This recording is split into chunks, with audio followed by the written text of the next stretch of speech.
Section 3.1 is an introduction to exponential and logistics functions.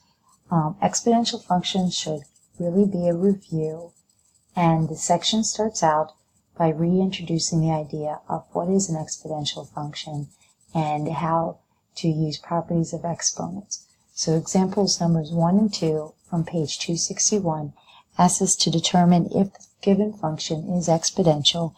If it is, we're to state the initial value and base, otherwise explain why it is not exponential. So number 1, the given function is y equals x to the 8th. And this is not exponential. And the reason is that this is actually a polynomial. It's a monomial function. So there's no reason to state a base or an initial value because it doesn't have one. Number 2, the function is y equals 3 to the x, and it is in the right form. So yes, this is exponential.